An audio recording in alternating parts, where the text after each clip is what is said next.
Assalamualaikum warahmatullahi wabarakatuh.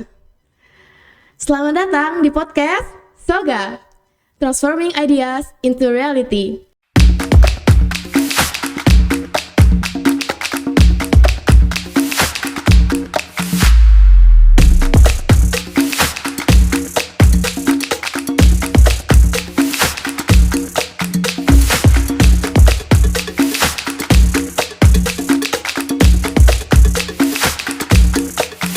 Di mana kita menjelajahi hubungan antara sosial dan keagamaan. Nah, saya kali ini menjadi host dari podcast perdana podcast Soga ini. Saya Mbak Ivania Ulayfiatin, dan kali ini saya sangat bersemangat nih menyambut podcast perdana kita. Dan selama di dunia yang penuh dinamika ini, di sosiologi agama adalah menjadi kunci untuk memahami bagaimana kepercayaan dan praktis spiritual membentuk masyarakat kita. Nah, pokoknya stay tune ya teman-teman. Dalam beberapa episode di podcast ini, kita akan banyak mengupas tentang topik-topik yang menarik, mulai dari bagaimana agama mempengaruhi identitas sosial, dan banyak lagi. Nah, kali ini kita kedatangan tamu yang sangat spesial nih guys. Kita kedatangan sosok wajah baru di Fakultas Usuluddin dan Studi Agama. Beliau Profesor Dr. Haji Suprapto MAG. Selamat datang Bapak di podcast kami. Semoga selamat datang. Selamat pagi. Assalamualaikum. Waalaikumsalam warahmatullahi wabarakatuh. Kali ini kita banyak akan berbincang tentang fakultas ini, Bapak. Ya. Tentang pertama-tama mungkin selamat atas amanah barunya. Terima kasih. Kalau boleh tahu, apa yang paling Bapak rasakan ketika pertama kali menjadi dekan Fakultas Usuluddin dan Studi Agama? Oke, makasih Fania dan para viewer podcast anak-anak keren Sosiologi Agama FUSA UIN Mataram. Adalah satu kehormatan buat saya bisa diundang di podcast yang menurut saya keren ini, tentang bagaimana apa yang saya rasakan ketika dikasih amanah sebagai dekan Fakultas Sosiologi dan Studi Agama. Tentu saja yang pertama adalah innalillah wa inna ilaihi rajiun. Wah. Karena ini tanggung jawab besar, amanah besar yang harus diemban, karena fungsi kita adalah dosen dan dekan, kaprodi, wakil dekan adalah tugas tambahan. Tapi melalui tugas ini semoga saya bisa membantu memfasilitasi para mahasiswa untuk lebih baik dalam belajar, lebih baik dalam menghasilkan karya-karya produktif dan mempersiapkan diri menghadapi tantangan di masa depan. Itu sih kesannya yang FUSA keren saya kira. Fakultas keren, ini ya. Fakultas Usuluddin itu kan kalau di PTKIN, di Perguruan Tinggi Keagamaan Islam Negeri, baik IAIN, UIN, itu kan fakultas yang paling tua sebetulnya. Banyak legend lahir di sini, di fakultas ini. Nama-nama besar banyak yang tumbuh dan berkembang di sini, seperti Profesor Azumardi Azra, Profesor Komarudin Hidayat, dan lain-lain, yang merupakan sarjana paling terkenal di Indonesia dan bahkan di dunia. Oke. Wah, sangat menarik ya teman-teman. Yang paling banyak ditunggu-tunggu, seperti apa arah dan visi misi Bapak ke depannya untuk fakultas kita? Oke, makasih. Pertanyaan yang sangat menarik. Tentang visi pengembangan fakultas ke depan, tentu saja kita mengikuti keinginan besar pimpinan Rektor UIN Mataram yang ingin mengajak UIN Mataram setelah unggul akreditasinya melalui akreditasi BAN-PT nasional, kita berharap bisa go internasional. Nah, mempersiapkan itu, saya sudah membuat beberapa terobosan. Pertama, tentu saja perbaikan di internal kampus kita, sarana prasarana kita diperbaiki. Kita udah mulai tata, dan kita mulai, tahu nggak dari mana? Dari tempat ibadah, musola. Insya Allah. Baru kemarin sudah kita pasang AC sama karpet.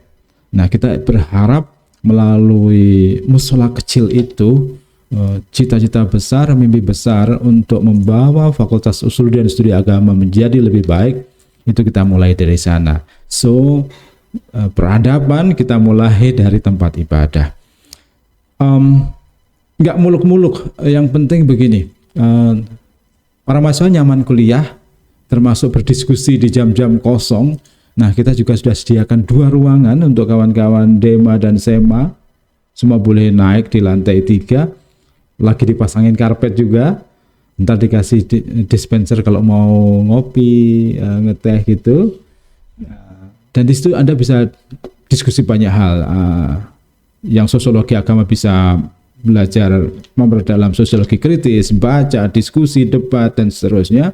Yang IKT juga bisa ngaji soal living Quran ataupun living hadis dan seterusnya. Yang pemikiran politik Islam, PPI, bisa mengembangkan kajian-kajian yang terkait dengan disiplin ilmu pemerintahannya. Wah.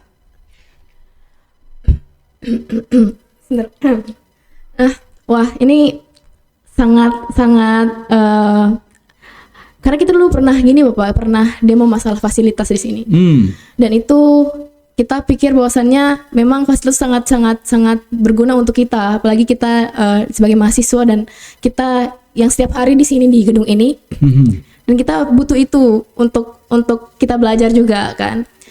Nah, tadi seperti yang Bapak sudah sampaikan bahwasanya Fakultas Usuluddin itulah fakultas tertua di PTKIN. Nah, sekarang kan dunia pendidikan tuh banyak berubah karena teknologi. Ya.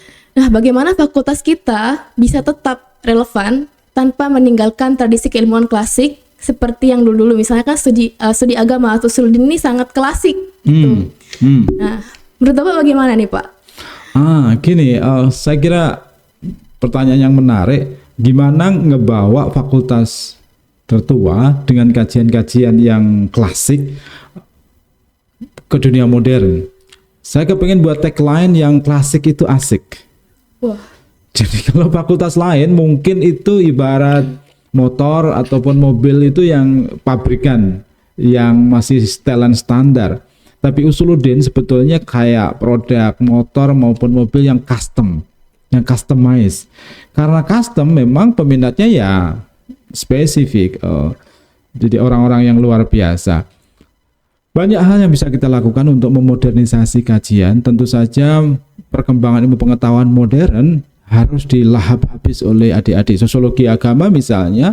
Tidak perlu lagi berkutat pada teori-teori klasik, tapi bisa jump to the middle or modern. Kajian-kajian modern yang itu sebetulnya banyak hal bisa ditekuni oleh adik-adik, termasuk pengertian-pengertian sosiologis yang di era sekarang udah nggak relevan lagi.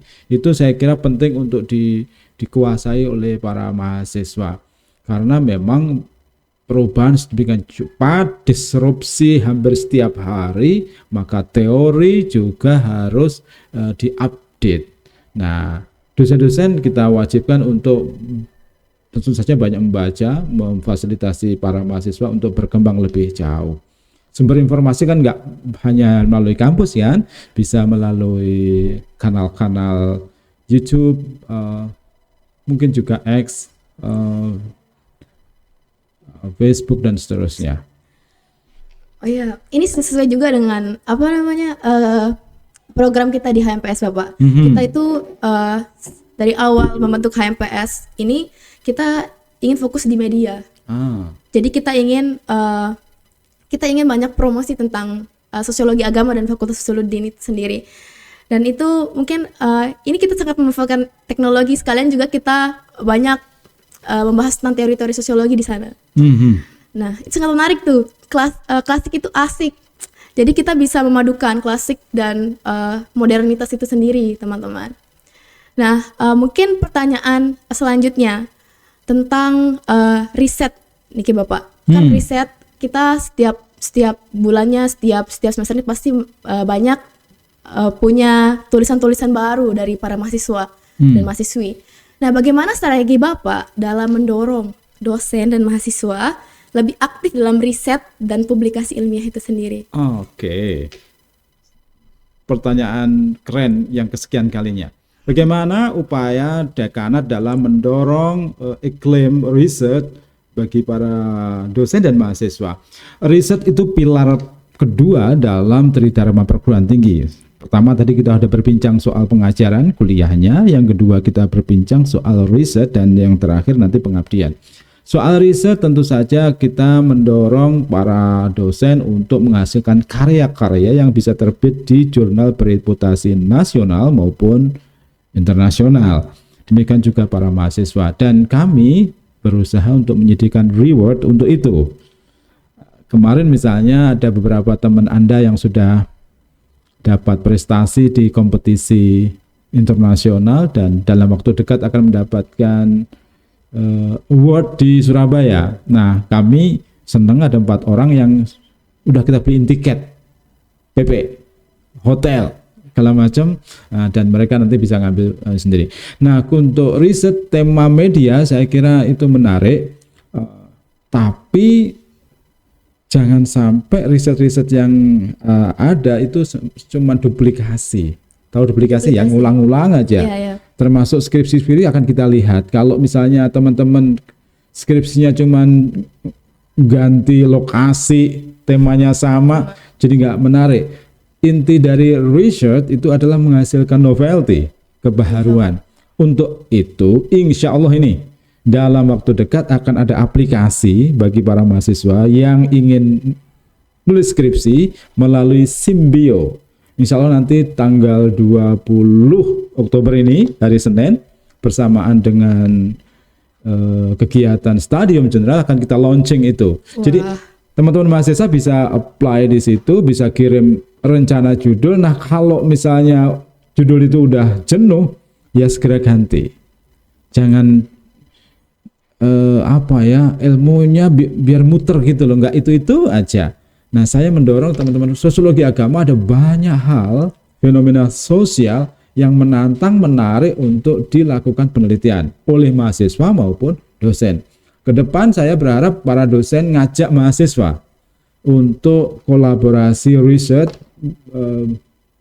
karena ada banyak ya, melalui Litabdimas segala macam, baik dalam maupun luar negeri.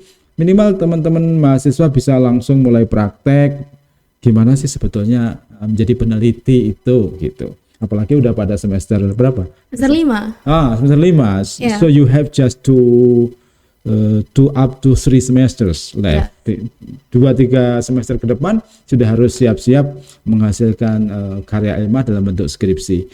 Kalau Anda kepengen nggak skripsi boleh, sudah ada regulasinya. Misalnya, Pak, kami udah riset di mata kuliah ini dan serius, terus kemudian minta bimbingan, terus publish di jurnal, katakanlah Sinta 2 aja, itu udah bisa gantiin skripsi. Gitu. Oh ya. Dan kebetulan saya juga Bapak sudah ada 2 jurnal yang publish. Itu di Sakai sama ada salah satu website dosen kami Pak Suparman. Oke, ya. Institute. Itu udah dua. Dan itu saya ingin kembangkan juga. Nah, mungkin teman-teman juga bisa mengembangkan selama besok aplikasi ini akan di-launching, kita harus menggunakan aplikasi itu dengan sangat-sangat efektif, mungkin sangat-sangat harus bermanfaat, dan kita itu bermanfaat banget dong aplikasi itu untuk kita, dan kita juga kedepannya bakal banyak nulis-nulis tentang riset-riset selanjutnya. Keren Bapak, keren banget. Oke, pertanyaan selanjutnya mungkin Bapak sudah tadi spill tentang collab, international collab, terkait kolaborasi. Apakah Fakultas Usuluddin ini akan berkolaborasi dengan lembaga-lembaga internasional selanjutnya selama era Bapak Niki? Ya, harapannya begitu, bahwa untuk bisa go internasional itu yang pertama harus berjejaring kan. Kita harus create networking. Beberapa bulan yang lalu kami sudah ke Thailand, ke Malaysia. Nah, kerjasama yang sudah dirintis oleh para pendahulu, para dekan dahulu, itu akan kita kembangkan lebih produktif lagi. Misalnya kolaborasi untuk riset di wilayah Asia Tenggara. Jujur ya, NTB itu lahan riset yang masih pure. Banyak hal yang bisa kita gali, bukan hanya NTB ya, Bali Nusra ya, Bali, Nusa Tenggara Barat, Nusa Tenggara Timur, pokoknya bagian tenggara Indonesia lah, mulai sini sampai NTT, kemudian sampai ND dan seterusnya. Itu ada banyak ladang garapan penelitian yang bisa kita explore untuk pengembangan kajian kawasan. Tentu saja riset-riset yang akan kita lakukan bukan hanya berhenti di perpustakaan, tapi juga nanti terpublikasi ke jurnal internasional. Nah, kalau tadi si Mbak Ikhwania udah pernah publish, seneng nggak rasanya? Sangat senang. Ada kebanggaan kan jadi Iya. penulis itu. Bisa ditunjukin ke banyak orang bahwa ini semua menginspirasi bagi teman-teman yang lain, bahwa menulis itu satu kebahagiaan. Ya. Dan terkait ini Bapak, terkait dulu sebelum ini kan ada program kelas internasional di berbagai jurusan. Nah, mungkin saya sebagai kelas A di sini, kelas A itu kelas internasional Bapak. Dan itu mahasiswanya sedikit, cuma 18 orang. Dan kita itu sebenarnya dari dulu, jika efektif mungkin programnya, dulu kita mungkin di semester 5 ini kami sudah bisa pergi ke luar negeri untuk studi student exchange. Ya, ya. Tapi karena programnya tidak efektif dan kami merasa ini sia-sia, kami sudah berjuang untuk belajar bahasa, untuk menulis, untuk riset, tapi tidak diberikan apresiasi. Sebenarnya student exchange itu termasuk apresiasi untuk kami untuk bisa melihat kampus-kampus di luar negeri itu bagaimana. Nah, menurut Bapak apakah ada kelas A lainnya besok itu akan programnya akan berjalan di era Bapak atau bagaimana? Ya, saya akan pelajari tentang praktek baik yang sudah pernah Anda lakukan bersama teman-teman. Sayang sekali kalau program itu nggak dilanjuti dengan follow up yang lebih jelas. Nah, saya berharap di tahun 2026 nanti program seperti itu bisa kita kembangkan lagi. Ke depan sih harapannya bukan hanya student exchange ya, teman-teman juga bisa collab dengan kawan-kawan Anda yang prodinya sejenis, yang departemennya sejenis untuk bikin community service, pengabdian masyarakat. Yeah. Kayak kemarin kan saya juga dampingi tapi belum di FUSA sih, tapi di Fakultas Dakwah itu para mahasiswa kita ajak ke Trengganu untuk ada conference, ada apa ya tadi itu community service kayak gitu-gitu. Nah, semoga ini regulasinya semakin longgar karena tahun 2025 ini konon kurang mendukung untuk pengiriman bukan hanya mahasiswa tapi juga dosen ke luar negeri. Semoga di tahun 2026 nanti regulasi pemerintah semakin longgar, dukungan pendanaan dari pihak rektorat juga memungkinkan. Saya berharap ya kawan-kawan bisa jalan ke luar negeri karena Anda kan global citizen ya, penduduk global kan, sudah pada punya paspor gitu. Sayang kalau nggak pernah pergi, at least ya ke negeri jiran, pusing-pusing lah, itu kata orang Malaysia gitu. Oke, itu ada harapan guys. Jadi untuk semua mahasiswa ini ya, semua mahasiswa Fakultas Sosiologi dan Studi Agama, jadi semangat-semangat belajar. Siapa tahu Anda yang terpilih untuk ke negeri jiran, kita tidak tahu depannya. Nah, sekarang kan apalagi kita di Fakultas Sosiologi ini dibilang fakultas pemikir dan penggerak.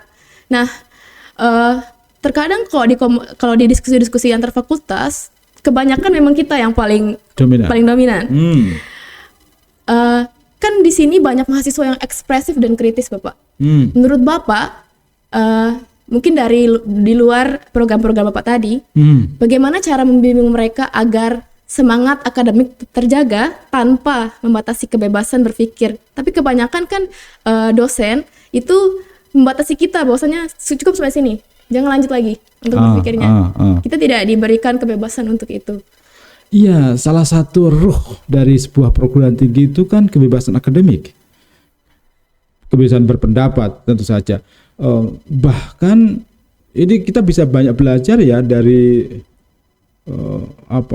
kungfu Wah, di kungfu itu kan guru yang baik itu yang muridnya bisa lebih pintar dari gurunya. Kalau saya secara pribadi akan lebih senang kalau para mahasiswa itu bisa men-challenge dosen sehingga dosennya juga belajar gitu. Jangan putar kaset lama yang diomongin, yang diajarin 5 tahun yang lalu putar lagi. Nah, yang kayak gitu saya nggak ini. Kalau kritisisme mahasiswa wajib. Mahasiswa itu harus lebih jauh bacaannya. Nah, enaknya jadi mahasiswa dia bisa ngomong apa saja melebihi guru besar, profesor. Kalau profesor salah ngomong ntar dimarahin. Tapi mahasiswa boleh dan jangan dikira meskipun posisi kita di daerah ya, di Mataram gitu, aku bayangin Anda nggak boleh kalah dengan teman-teman Anda yang ada di ibu kota, di UI maupun di tempat lain, di Bandung, di Malang. Kita bisa akses ilmu pengetahuan dari manapun, kapanpun. Nah, silahkan diadu argumentasi dan saya senang di kelas-kelas sosiologi agama memang kritis. Kalau misalnya menyampaikan aspirasi ya nggak apa-apa sepanjang itu sesuai dengan peraturan dan kemampuan kami. Harus dikontrol juga. Kalau enggak nanti kebablasan. Gitu. Oke, itu teman-teman, jangan takut untuk beraspirasi, apalagi di kelas. Kebanyakan memang mahasiswa takut berbicara, Bapak. Karena dalam ilmu psikologi manusia tuh takut untuk berbicara, apalagi depan banyak orang. Jadinya kebanyakan mahasiswa itu masih menyimpan aspirasinya, menyimpan pemikirannya, dan itu yang saya pernah lihat beberapa kali di teman-teman saya, dan saya ingin bahwasanya teman-teman tuh harus bisa speak up. Ya. Ya, jadi kalau Anda diem 4D, kalau di kelas 4D zaman saya dulu itu datang, duduk, diem, terus oleh pulang ya. Itu yang nggak dapat apa-apa. Orang nggak tahu gimana pemikiran kalian. Biasanya tipenya sih mahasiswa ada yang rajin nulis, jarang ngomong tapi nulis, tulisannya banyak, bikin opini segala macam. Tapi ya harus dilatih, ini kesempatan. Jangan sampai tiba-tiba udah lulus tapi belum pernah beradu argumen dengan teman, dengan dosen. Benar. Jangan, ya harus disampaikan, karena dari situ kita akhirnya ya berlatih banyak hal ya. Ini kesempatan luar biasa. 4 tahun ya Anda bisa mengembangkan skill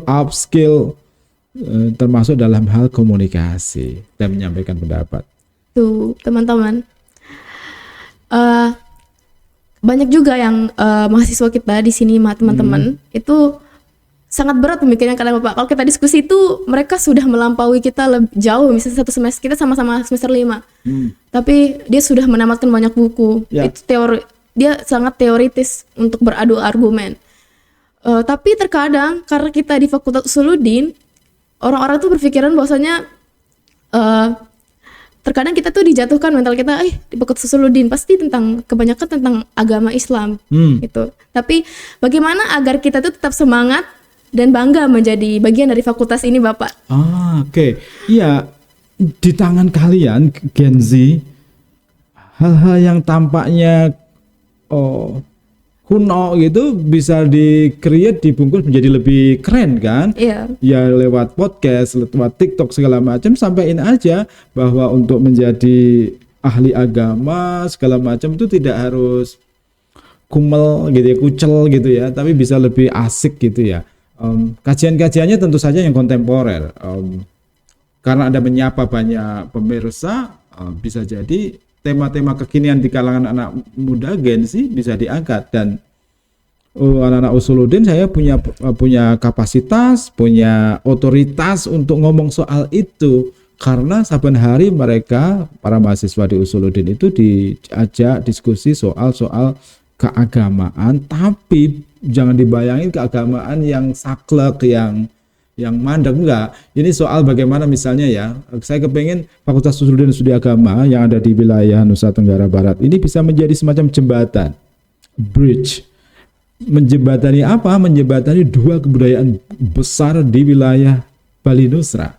Di barat ada masyarakat komunitas Hindu, sementara di timur ada masyarakat Kristen dan kita Islam. Nah, kita bangun jembatan yang memungkinkan dialog antar iman, kemudian kolaborasi lintas agama segala macam, dan itu pionirnya, perintisnya, penggeraknya adalah mahasiswa FUSA, Fakultas Usuluddin dan Studi Agama. Karena pikirannya udah open mind gitu loh, sudah siap berkolaborasi dengan apapun, etnis apapun, agama apapun. Gitu. Wah, statement yang sangat luar biasa, Bapak. Ya. Mungkin untuk ini yang terakhir tentang tentang fakultas, Bapak. Ada pesan khusus mungkin dari Bapak untuk para dosen dan mahasiswa. Oke. Saya tuh punya prinsip hidup kayak gini. Ayo menjadi bambu. Bambu itu besar tumbuh tapi kuat, nggak gampang roboh. Kenapa dia bambu nggak gampang roboh? Karena bambu itu tumbuhnya jamaah, bareng-bareng. Nah, saya mengajak para dosen, para mahasiswa, yuk kita tumbuh bersama, bergerak bersama, dan menjadi lebih baik secara bersama-sama sebagai teamwork. Seperti filosofi bambu tadi itu. Jadi, semakin tinggi pohon, pasti semakin kencang angin menerpa kan? Tapi bambu menunjukkan kebersamaan, jamaah, kolaborasi, itu menjadi senjata yang luar biasa. Tumbuh bersama-sama. Wah, bambu. Ya memang. Dan mungkin ini di luar fakultas Bapak. Saya ingin banyak berbincang tentang buku Bapak yang pernah saya baca sedikit. Itu Semerbak Dupa di Pulau Seribu Masjid. Itu sangat terkenal itu di kalangan kita seperti Bapak. Untuk itu karena kita pernah nge-review buku itu sebelumnya, teman-teman. Dan di sana ada statement yang sangat mengesankan menurut saya, karena saya juga penelitian yang dipublish itu adalah tentang bagaimana suku Sasak dan suku Bali yang ada di Pulau Lombok. Itu penelitian saya yang dipublish, dan ini sangat nyambung dengan penelitian saya. Jadi ada satu statement yang menurut saya itu keren banget. In Bali you can see Lombok, in Lombok you can see both. Yeah. Nah, waktu Bapak membuat buku ini atau riset tentang Semerbak Dupa di Pulau Seribu Masjid ini, apa yang membuat Bapak tertarik untuk meneliti itu sebenarnya? Oke, makasih. Ya, itu buku yang sebetulnya saya tulis hampir 1 dasawarsa yang lalu, 11 tahun yang lalu bahkan. Jadi itu penelitian saya soal relasi Hindu dan Muslim. Kebetulan setting penelitiannya di Mataram. Di Mataram ini kan kita tahu ada 30% penduduknya beragama Hindu, dan sampai sekarang hidup rukun dengan mayoritas Muslim. Nah, komunitas Hindu ini sebagian berasal dari Bali. Nah, saat itu banyak turis yang melihat, wih, kalau di Bali tampilannya kan kita tahu ya Pulau Dewata kayak gitu. Kita nggak bisa ngelihat Lombok, tapi justru di Lombok bisa ngelihat dua-duanya, Bali dan Lombok. Ya, kalau Anda lihat landscape kota, terus kemudian bangunan-bangunan di kota Mataram ini kan, di jalan-jalan itu kan luar biasa. Ada komunitas Bali lengkap dengan seluruh ciri khasnya. Ada sanggah di tiap rumah, ada pura di bagian tenggara komunitasnya, tapi di sela-sela itu ada masjid. Budayanya juga masih terjaga dengan baik ya, teman-teman Bali juga kalau pas ogoh-ogoh juga luar biasa, tapi budaya Muslimnya juga sama-sama berkembang. Nah, inilah potret kerukunan antar umat beragama yang luar biasa. So, ini juga menjadi promosi bagi Fakultas Usuluddin dan Studi Agama. Kalau Anda kepengen lihat bagaimana harmoni sosial itu terjaga, terwujud, datanglah ke Mataram, Lombok gitu. Daripada hanya datang, sekalian sekolah aja, kuliah. Jadi kuliah bonus wisata. Gitu loh. Wah. Keren kan? Keren. Nah, kabarkan yang begini ke dunia. So we hope all people come to this island. Jadi kita berharap agar banyak nanti pelajar, mahasiswa yang datang ke sini berbagi cerita kepada kita semua. Dan untuk terakhir kalinya Bapak, bagaimana mungkin pesan Bapak untuk kami mahasiswa sosiologi agama yang terkadang kami juga bingung di sosiologi ini, kata orang-orang, kalian mau dapat apa di sosiologi, apa yang kalian akan dapatkan besok untuk pekerjaan dan lain-lain. Gimana menurut Bapak, apa pesan yang Bapak sampaikan untuk kita? Iya, sosiologi itu keren, banyak job marketnya luar biasa banyak. Jadi bisa untuk HRD bisa, peneliti bisa, dosen juga terbuka, volunteer untuk international organization juga banyak. Yang penting belajar, kuasai teori-teori sosiologi agama, tambah skill-skill yang nggak pasti dibutuhkan. Apa itu? Komunikasi, bahasa Inggrisnya di-upgrade, kerja teamworknya dikembangkan, dan mental tahan bantingnya diperkuat. Mental tahan banting tuh Gen Z. Oke. Tahan banting Gen Z. Oke, Masya Allah, pesan yang sangat dalam dan inspiratif dari Bapak Dekan. Terima kasih Bapak sudah sempatkan menjadi pembicara di podcast perdana kami. Dan doakan semoga podcast ini bisa berkembang lagi ke depannya. Amin. Oke, jadi itu adalah podcast pertama kita. Jadi baik Sobat Sosius, jangan lupa stay tune untuk podcast selanjutnya. Dan tetap semangat, tetap belajar, tetap menjadi seseorang yang menjadi diri kalian sendiri. Sekian dari saya, Mbak Ivania Afiatin. Ingat, seperti yang slogan kita punya, itu yang di slogan HMPS, Transforming Ideas into Reality. Jadi setiap ada ide, kalian harus buat itu menjadi kenyataan. Impian kalian harus kalian buat jadi kenyataan. Sekian dari saya dan Bapak. Wassalamualaikum warahmatullahi wabarakatuh. Waalaikumsalam warahmatullahi wabarakatuh.